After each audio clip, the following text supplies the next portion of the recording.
Patch 8.3 gave Viktor two buffs, one to his Q and another to his ult. The shield you receive after augmenting Q is considerably larger and should allow Viktor to be even more aggressive in lane. Siphon Power shields Viktor for 8% of his max mana and scales with 15% of his AP. Then, your next auto will deal magic damage. Augment Turbocharge gives Viktor a 30% movement speed increase and will also scale his shield with his mana. This buff may cause players to build Viktor differently. In order to augment his abilities, you need to upgrade Prototype Hex Core, which you get with his passive. At the beginning of the game, you start with a Prototype Hex Core that you can upgrade throughout the game for gold. The first upgrade costs 1,250, the second 1,000, and the third 750, for a total of 3,000 gold.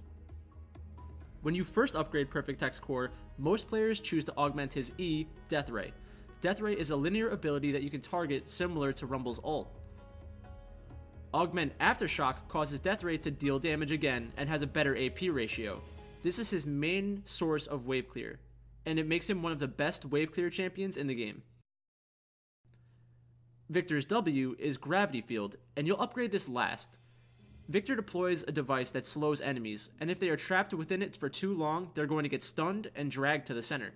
This is good for setting picks, slowing enemies, and peeling in teamfights. His ult also received a cooldown buff at later ranks, allowing him to use it more often in the late game. Once you augment your Q, W, and E, your ult will augment too, increasing how fast it moves. If Viktor's Hex Core were available to more champions, everyone would think it's broken. Once completed for 3,000 gold, you'll receive AP and mana based on your level.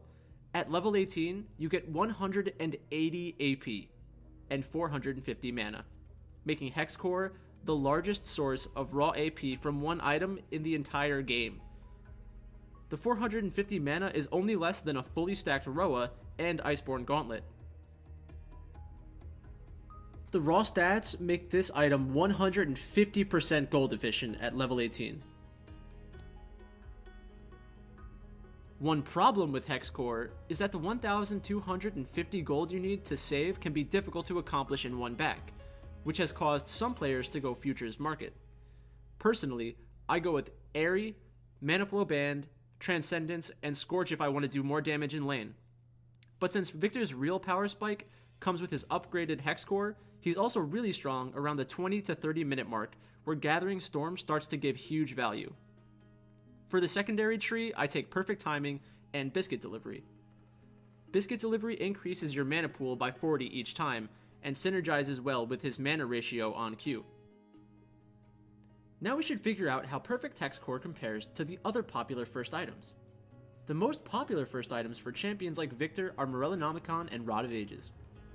Perfect Hex Core is the most expensive, costing 100 more than Morello's and 300 more than Rod of Ages.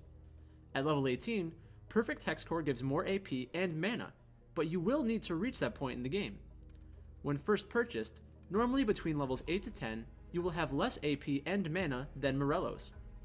Level 10 is the breakpoint for AP, and level 16 for mana. Morellonomicon is a great item, giving mid laners the tools to deal damage and wave clear. You also receive Grievous Wounds. Morellonomicon is definitely the strongest of these items when first purchased, but has lower upside. In terms of base stats, both RoA and Perfect Hex Core will approach 150% gold efficiency, while Morello's sticks around 120, depending on the value you place on Grievous Wounds. Due to the scaling aspect of Hex Core, we should also consider the value you get from a RoA upon purchase.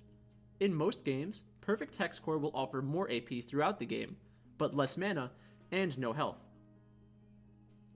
Even before we take the upgrades for Viktor's abilities into account, Perfect Hex Core already has tremendous value. Although you can't count on hitting late game in solo queue, professional players will quickly pick Viktor back up for his immense wave clear and scaling. His range can be difficult to get used to in teamfights, but you'll most likely see Viktor dominating in the pro scene once they play on 8.3. If you enjoyed this video, don't forget to like and subscribe. Thanks for watching.